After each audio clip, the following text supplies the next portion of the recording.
And the brain is powerful, but it's useless when you don't use it. Say that again. The brain is powerful, but it's useless when you don't use it. Useless if you don't use it.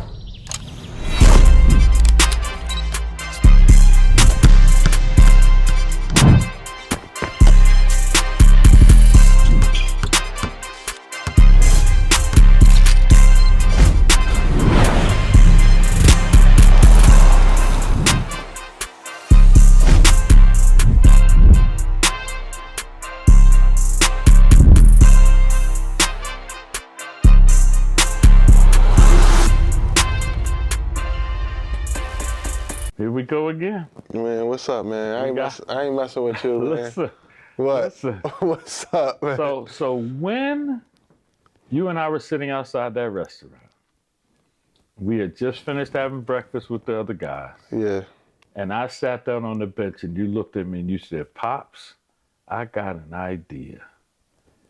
That idea that you shared with me that day is the first thing I thought of, which is what we're getting ready to talk about right now, from a male point of view.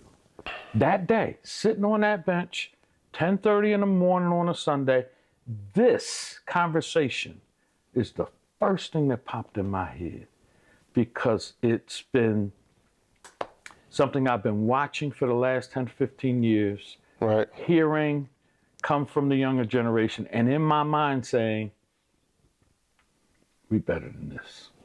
We're going to be better than this. And what's that? That is why, especially men, I get it when women do it, but when I hear men not thinking, it cuts me, man. Yeah. It cuts me. Like it cuts me in a way. Like, what you mean? Well, what I mean is, when you and I are talking, and all I can talk about, all the words that come out of my mouth are, I feel. Mm-hmm. I feel like the coach of the Steelers should have stayed. I feel like LeBron needs to retire. I feel like my girlfriend needs to, cook better. I feel like my job should promote me. Mm-hmm. That did not used to exist, right? That did not used to exist.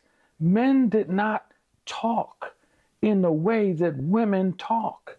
And a man with 6 daughters and 9 granddaughters, Yeah. grew up with 8 aunts and 3 grandmothers. That's how your hair was filled. Oh my God. And a tremendous mother. I get it. All that estrogen and all those emotions and all that white matter, right? I get it. Yeah. But us, we better than that. And here's what I mean, because I don't want this to be misconstrued. What I am not saying is that I don't have feelings. Right. What I am not saying is that men don't have feelings, right? I watch my dad cry. My kids watch me cry. Heck, you've seen me cry. These people have seen me cry. Yeah. This is not a question of having them or not. This is not a question of being strong. I can't cry. No, this ain't that either. What this is a lack of understanding from the man point of view, that while we have them, Yeah. they don't control us. And if or when they do, it doesn't usually turn out good. Yeah, most of the time it don't. So I'm trying to express to my male counterparts, the men in the room, that when we start talking about our feelings, it should be authentic. Right. It should be something we're expressing from an emotional point of view. Not in our everyday life. If everything is I feel, there's a disconnect. Yeah. Because we're created to be more analytical, therefore more logical, therefore more thought-driven, right? So there needs to be more of that expressed, because when those words don't mean the same. When we shift If I sit here and say to you, Chase, I love you, I'm expressing my feelings. That's not a thought. Yeah. Now, I think it, but it comes from an emotional place. I don't think a lot of people know how to separate the two, though. You know why? Because in the last 10, 15 years, they've made the words interchangeable. And if you observe like I do, you hear thought way less. Matter of fact, you can probably go most days and not hear it at all. Yeah. Right? People aren't talking about what they think. Because people of your age and my age are saying, well, I feel like this, and I feel like that, and I feel, and I feel, and I feel. And again, I know somebody's going to grab this and run in the wrong direction, but I'm going to keep saying this. I am an extremely passionate person. Yeah. Right? You see me in any setting where I am passionate.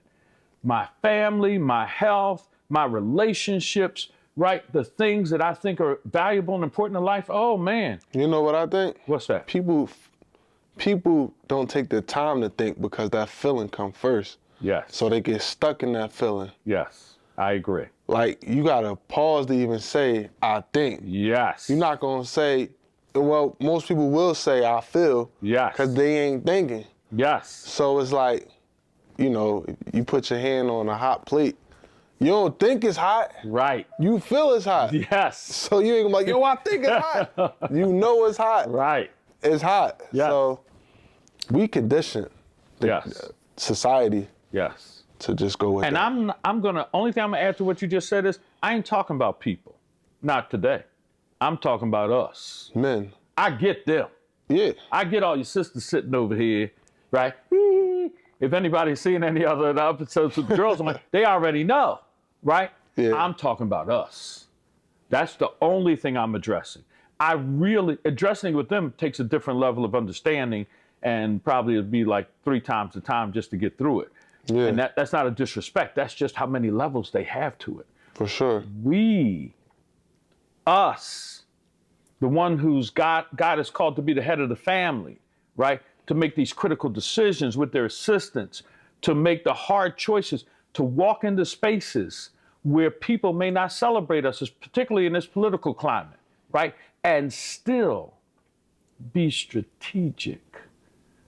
Back in the day, they used to use the phrase, master of our own domain, right? Mm-hmm. That's your mind. That's how you move. That's how strategic you are. That's how you present. Right? You can't do that through your feelings. Nah. Right? You have to go to that place where you say, okay, I'm getting ready to encounter this. What's my strategy? What's my end goal? What's my purpose? What would God have me do? Right? In those spaces, it's not a feeling. It's a thought. It's a thought. Right? The scripture says, as a man thinketh, so is he. You are established by your thoughts. Yep. Right? So the reason why this is so imperative is because males, young boys, are walking around sounding like women all day. Well, you know all I want to add to that? Please. Like, today, it's less fathers in the house. Yes. So with less fathers in the house, most mothers are the mom and dad. Mm-hmm. So that means it's more mommy than daddy. And so, and that's, you know, there are causes to that. Mm-hmm. There's systematic. Yes, there are. Effects. Yes, there are. There are, you know, different variables in place that lead to less fathers at home. Yes. But that's a lot of people's reality. And, it is. I can even speak from my standpoint. Like, I spend most of my time with my mom. Right. In the house with my mom. She working, cooking, coming home, getting us ready for school. Yeah. You know, most of the time, the male, the father is either at work or not present, or just trying to make ends meet, or just a deadbeat, for real, just like no responsibility for what they created. So I think it's an overflow of mommy and daddy. You speaking good. So before I say anything else, I'm going to put a disclaimer out here that I have coined a phrase for this. What? I coined this phrase somewhere around 12 years ago. And I'm actually writing about it because I've been writing about it for that long. It's an anomaly I watched growing up. It's an anomaly I've observed since then. and it's one that is more prevalent now, especially based on what you're talking about in our society, and particularly in our community. So I've titled this, now I'm probably going to catch some flack, but that's okay, because it's not a put down, it's an observation. Yeah. So the title of this is called Smothering. I said it. Smothering. It's not an indictment on mothers. What it is it's an acknowledgement of absentee fathers, right? For whatever reason. Yeah. Right? So the children end up, instead of having the best of both worlds, they over inundate the mother. She's forced to play roles she wasn't created to play. She's challenged to operate in spaces where she doesn't really want to be, but she loves and sacrifices so much for her children that a lot of things bleed into other areas. Exactly. And when I first started writing about this, I didn't understand that part of it, right? I've come to that understanding only recent in the last 2 or 3 years, right? Yeah. But the term itself is sort of an overflow of mothering, right? So when you encounter a young man, even if his dad is a weekend dad, right? Even if his dad is an every other week dad, even in his every other week time, he's still got to go to work. For sure. Right? So what you just said is true. The boy is spending so much time with his mother. Yeah. That her influence is the greatest. Yeah. It's not his father, right? And for those who don't have one, she's the only one. But the term I've coined many years ago is called smothering. It's how some mothers smother the man. Well, it's a flip side to that. Yes, it's please. a flip side. Please. Sometimes the mom is the only thing the kid has. Yes. Oh, I'm not putting her down. Yeah. Oh, no, I'm not putting her down. That might be the only thing that's there. It probably So is. she got to display nurturing. Yes. She got to display strength. Yes. She got to build confidence. Yes. Discipline. Yeah. Even whatever emotions she might be going through that day. Yeah. When you mix all that up, Yeah. you going from a male perspective, since we talk about males, you might get a male that's sensitive. Yeah. Speaking always of the terms in their feelings. Yes. Just lacking, with it, because it's a balance. Yes. Too much of anything ain't good. Too much mommy ain't good. Too much daddy ain't good. Amen. So I almost said it. I know you. I was waiting for you to say it. You wanted me to say it. I wanted you to say it. But because I'm thinking. Yes. I'm able to catch myself. And because you slowed down. I slowed down. And the brain is powerful, but it's useless when you don't use it. Say that again. The brain is powerful, but it's useless when you don't use it. Useless if you don't use it. Yeah. That's why when I coined the phrase, when I shared it with my mom before she passed, she took offense. She thought it was a put down. Yeah. But what I was trying to help her to see as I discussed it with her was, no, Mom, it's not intentional, right? It's not purposeful. Yeah. It's circumstantial, right? What do you mean when you say circumstantial? So what you just described, a boy in the house with a mother, father's always working or not at home at all, right? The only role model is the mom. Is the mom. And so he's getting all of his information from her, right? All of his observances come of her, right? His conversation becomes her, his mannerisms, right? Yeah. I share this, and again, I might catch some flack for this. Go ahead. This has nothing to do with you, but I'm just going to say it. There was a time, right, in my era, when young boys grew up and they looked just like their dads, right? Because their dad was in the house. Yeah. So when the dad went to go to the barbershop to get his hair cut, guess what his son's hair looked like? Let me get what my pop got. Yes. Yeah. Right? And when he was little, the barber just said, hey, what you did to me, do to him. Unless I got a George Jefferson, and then we're not doing that, right? But if he got hair, we're going to keep it nice. And you know when that changed? When? About 20, 25 years ago, when fathers started being removed from the house for whatever reason. And then all of a sudden, we see boys with more hair than girls. Right? They go to the same place to get their hair done Yeah. that their mother does. Right? They That's go something. they go to those places and spend 3, 4, 5, 6 hours getting their hair done. Yeah. Right? So when I saw all of this unfolding, I thought to myself, and I was a dad then, Yeah. right? I was a husband. I understood it, but in my mind I kept thinking, where are the fathers? Where are the men in the community? Where are the men That's who a would say big to that? one. Who are the men who would say to that woman like your mom, listen, you mind if we take the boys with us? We're taking them to the playground. We're going to go play ball. We're going to take them to the barber shop. We're going to take them clothes shop and get them some shoes and stuff. Yeah. I recognize there are organizations out there that does, but I'm just talking about the everyday men, right? It's obsolete. Well, you know why? Because we've lost sense of community. Again, Yeah. when I was, and I know it was the olden days, but when men were exposed to children, especially boys, their influence is so powerful, right? When Gary had us come to see those group of young men, I thought we were going to see 2. Remember he told us 2? Yeah. It was like 8 of them. It was like 8 or 9 of them, and they came walking in one after another. I was like, wait a minute. Yeah. I thought we were just talking to 2 kids about Yeah. grabbing a camera and becoming part of our other organization. And then when they started coming, I started realizing, oh, okay, he wants us to talk to them. Yeah. He never said that. But watch this, I've been doing this for decades, so it came natural. And that's why even when you said something to me afterwards, I kind of said to you, I've been doing this a long time. Yeah. Right? Drop me in a stadium or drop me in a room. It doesn't matter because young men Need that. need, They need it. and they really want it, right? Yep. So I'm not saying anything bad when I say smothering. What I'm saying is that influence Yeah.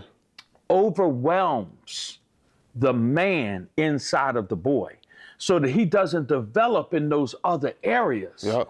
He develops, his development as a man is slowed down.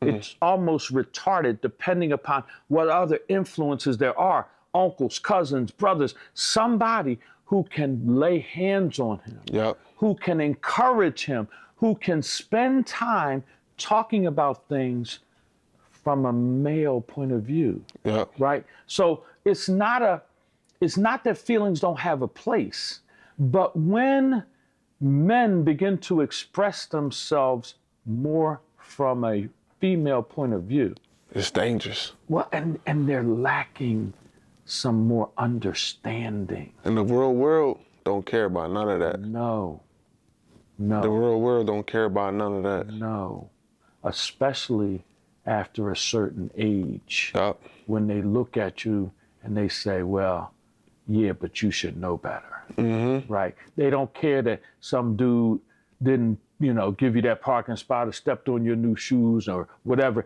and you get up in your feelings, Yep. and all of a sudden, you made a decision that you wouldn't have made if you had paused like you just did a minute And thought ago. about it. Yeah. Yep. But see, you have to graduate. So just like a baby, babies come into this world being emotional about everything, Yep. right? By default. But watch Human this. nature. God's creation, Yeah. right? They're not ready to speak, but they know how to get our attention. Yep. Ah! Ah! Right? Yeah. I've heard enough. I've heard more than my share of that, right? But we accept that because they have no other way to express themselves, Yeah. right? But when they start getting to those ages where they can now talk to us, even when they want to cry, we say, hey, you ain't got to cry. Tell me what's wrong. What's going on? You're hungry? Exactly. You're thirsty? Exactly. You're tired? Right? One of my youngest granddaughter, my youngest granddaughters too. I always laugh at her because when she was born, my mother had passed, and so my kids started calling her Little Nana, right? My mother was a shapely woman, kind of short, and this little girl looks just like her. So anyway, so now that she's like fully 2, she's like 2 and 2 months. When it's time for her to, sometimes I'm over there babysitting. So Yeah. when it's time for her to take a nap, I'll say, okay, Augie, it's nap time. And she say, no nap, no nap. And she starts running through the house. Like, nah, you ain't get me to go to sleep. But I think it's so cute. But as a baby, she knows how to express herself, right? right? So my challenge for my brothers is What's that? that we have feelings. We should absolutely, positively, 100% of the time feel comfortable expressing them. Yeah. I'm not putting chains on anybody. Yeah. But when we're in the marketplace, when we're interacting. Can you explain what the marketplace is to the audience that might not know? Well, here, when I say the marketplace, I refer to life, right? Not in the crib with your girl, your wife, and your kids. Nah, when you step outside the door, when you're going to work, when you're going to play, when you're going to spend time with other family members, when you're interacting with people you don't normally interact with, right? When you step out, you should understand that there is a place for your feelings. Yeah. But it should be overridden by your thoughts. Yes. So you're driving down the street, you're minding your own business, and all of a sudden, some dude cut you off. Yeah. Your feelings say, let me go give this dude a piece of my mind. Right? Yeah. And you press on the gas and you start racing down the road. And you're thinking, when I catch up to this, I'm going to tell him. I'm going to tell his ass off. Yeah. But then something in your mind says, but what if he rolls down the window and pops you, starts firing on you? Who's going to take care of your family? Yeah. Who's going to pay your mortgage? Yeah. Who's going to be a father to your kids? Yeah. Who's going to tell your mother that you died over some foolishness? At a traffic stop. Right? So the reason why I'm expressing this is that we have so many young men incarcerated. We have so many people out here making decisions without that graduation. Yeah. Right? Without moving from the natural place to have them. Right? Maybe some people can tell, by the way I speak, I'm pretty passionate. For sure. Right? But I'm also very strategic because I understand while I have these feelings, they don't have me. That's the most wooden gem. Yeah. That's heavy. Yeah. That's heavy. Yeah. Yeah. Because I'm called by my position, by my responsibility, by my authority. Yeah. To think like a man. Yep. Right? To be able to say, yep, I'm very upset by that. I would love if I could confront someone and work this out in some way of expressing my emotions. Yep. However, that might lead to some situations and circumstances that might change the fortune of my family's life. So now I have to make a calculated decision. Yeah. Is the juice worth the squeeze? Well, at this point in my life, I have decided it is never. Yeah. Unless they try to come through those doors or do harm to one of my children in whatever space they're in, right? Yeah. Then and only then will I let the gorilla out of his suit. For sure. Right? Everything else is thanks, but no thanks. Yep. Because we have but one time to pass through this earth, and I'm not wasting it on any foolishness. Right? So while I am very passionate, I'm also very conscious to let my thoughts have final authority. Yeah. Right? My feelings have a place. Right? They are second in command, but they are not first in command. Nope. Yeah. Yeah, thinking is powerful. Yeah. Thinking is powerful. Hopefully people can learn how to sharpen up their thinking ability through this episode and through this dialogue, because without it, you're going to be in a spot that you're really not needing to be in if you just think. Yeah. Yeah. Yeah. You just did it. You illustrated it so perfectly. I saw the words forming in your mouth. Mm-hmm. I kind of halfway wanted you to say it so I could drive home the point, right? Yeah. And you said, Yeah. I'm not going to do that. I'm going to pause. I'm 30. You know what I'm saying? I'm 30. I wasn't this guy 5 years ago or 5 years before that. That's right. So, you know. That's right. Everybody mature at different levels, Yes.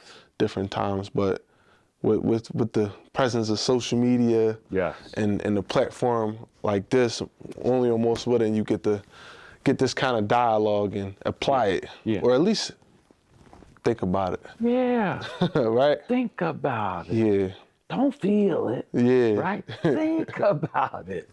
Why? Because your thoughts will determine your life. Yep. Right? If your feelings determine your life, you're probably not living your best life.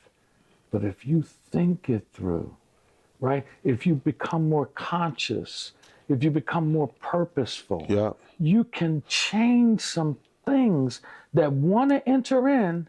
You can say, nah, I'm not going to do that. Yeah. Right? She might be the finest woman in the world. He might be the finest guy in the world.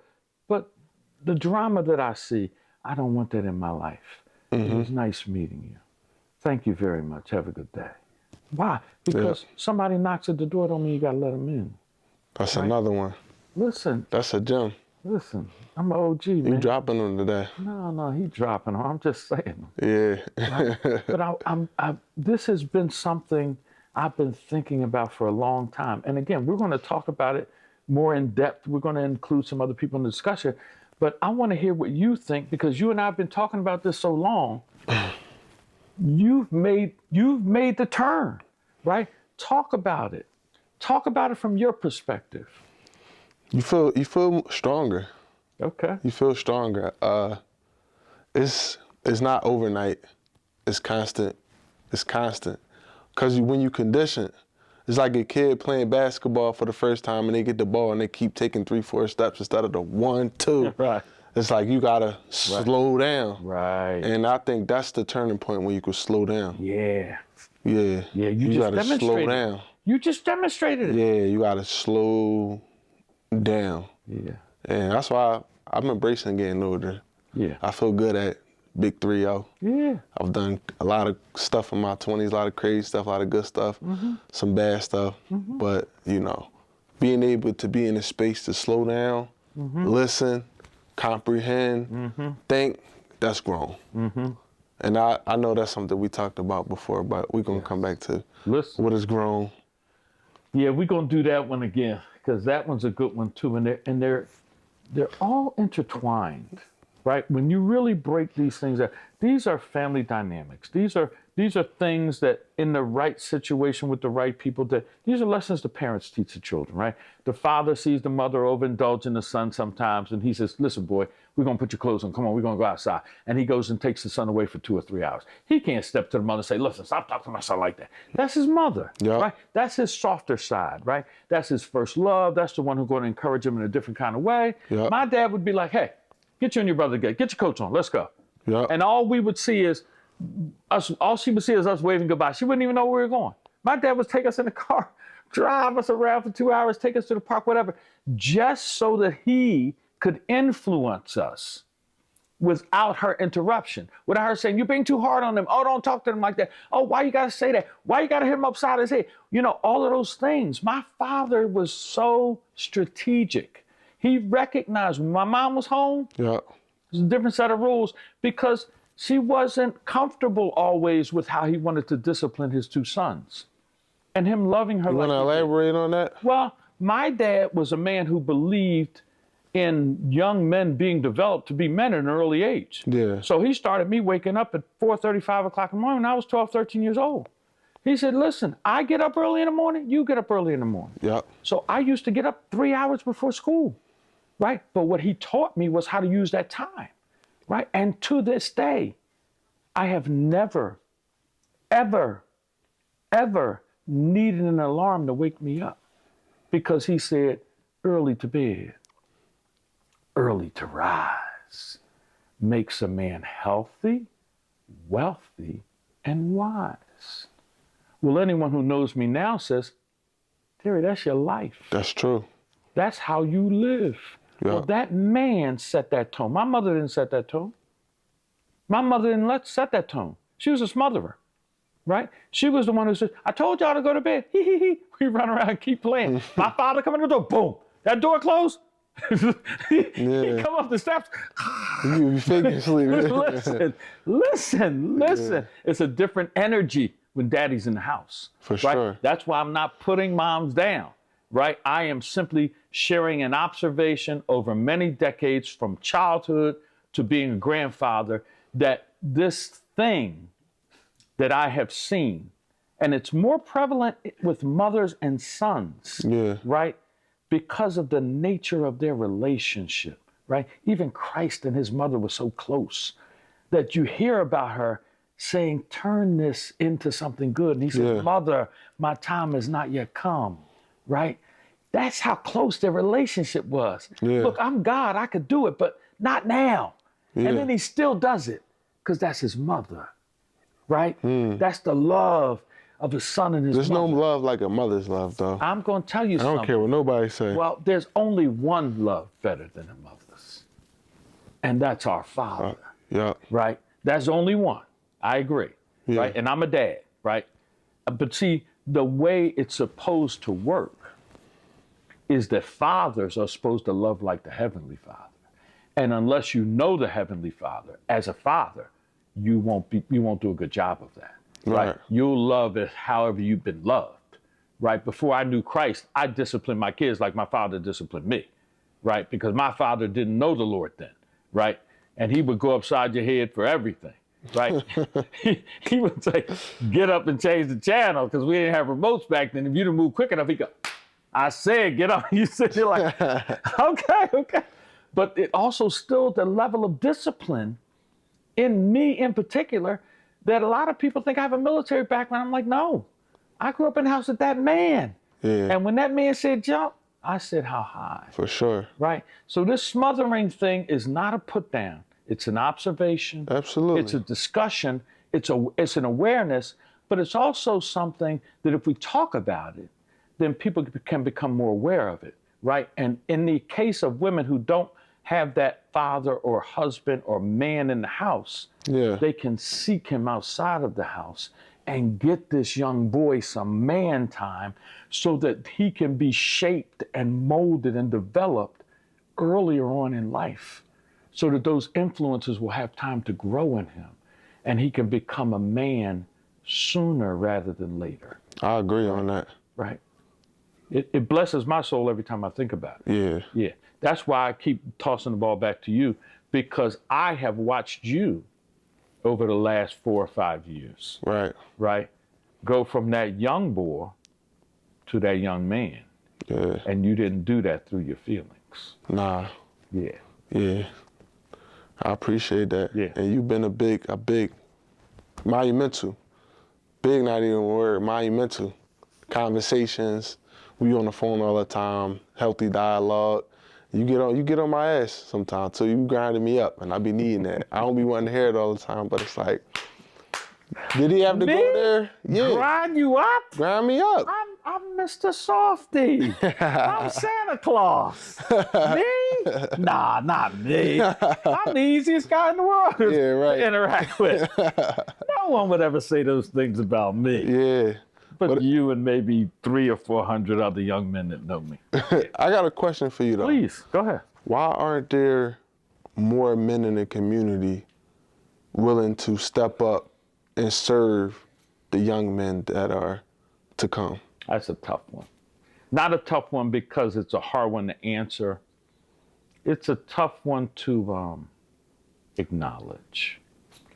I'm going to say to you that most of our men, not all, but most, are pretty self-centered, right? And anything that doesn't benefit them directly doesn't really get their attention or add value to them. So you'll see a man who wants a woman. He meets her, she got kids, he'll come along, be nice to the kids, try to get close to her. And the moment he establishes himself with that woman, those children get less and less of his attention. Why? Because he was hunting, right? He wasn't authentic. He wasn't concerned. Now, I'm not speaking for all men. I'm just using this example to tell a narrative, right? So the reason why I think, and I have watched and observed for many decades, is that most men aren't in the space to really care, right? In order to do something about something, you need you need some juice, Yeah. right? You need something to energize you.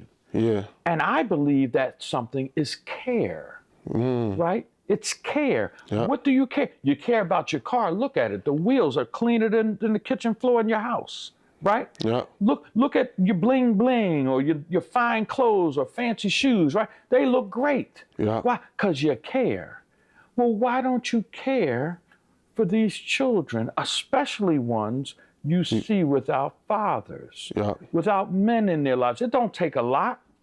You sitting in the house chilling, you see the kids out there playing ball, put your shoes on, step outside, engage. Yeah. Yeah, you can't play anymore, but you can referee, you Yeah. can coach, you Yeah. can encourage, right? You can be there authentically, not waiting for the mamas to come outside and get next to them. No, spend the time in the community. See, again, the difference in times is amazing because I grew up in a house with a father, yet I played Little League football, Little League basketball, Little League baseball, and I had different coaches for all of them. And up until recently, all those men were still alive. The only one left was my baseball coach, Mr. Smith. And oh my God, Mr. Smith knew my dad. Yeah. But Mr. Smith did not care. When I came to that Simon's playground for baseball practice, Yeah. he was just as hard as me as he was on his son Marvin. The reason why I think what you just asked me was so important is because the men are there. Yeah. They're just not present. They're there. Look around. You see them. They come and go, get in their cars, go do stuff. You know? Yeah. But they don't have the care, right? They don't have that switch that says, let me go spend 20 minutes out here with these kids before I go do whatever I'm going to do, right? Let me be the guy in the neighborhood the kids can count on to come and work with them and, you know, whatever it is they're doing. It's strange, but Yeah. see, this isn't something that they care about unless there's something in it for them, right? So to the men who stand in the gap, kudos to you, brother. Yeah. Why? Because we need more of you. For right? sure. To the brothers who gather and think about doing these things, please, by all means, stand in the gap, right? Yep. And if you're stepping out into that gap and you see some other brothers, encourage them to come along with you to impact some of these young people. We can't go into every home and fix every situation, Right. but we can stand up for the ones we do see. Yeah. Right? We can interact even on some small level just to say, hey, I see you. Yeah. I acknowledge you. Anytime, here's my number. Yeah. How many times do you see me say to some young person, hey, Mentorship. put my phone number in your phone? Yeah. When we went to that event, that boy whose arm I asked him to stretch up, I said, hey, take my number. Yeah. Reach out whenever you like. Why? Because we didn't know, at least I didn't know till we were leaving, most of those young men don't have dads. That's true. And it's sad, but it's true. And if I say we, men, stand up, we could do something about it. Yeah. Let's Right? make a change. We can't catch 100%, but whatever we catch will be more than we didn't catch. Yeah. Right? So that's the end of my speech on that. I just wanted us to make sure that when we talk about these feelings, we're able to put them in their proper place, right? We know we have them. We just don't give them final authority, For sure. right? We can feel and think, Yeah. right? One has final authority. Hopefully, prayerfully, it's your thoughts. Let's think more. Yeah. Yeah. Yep.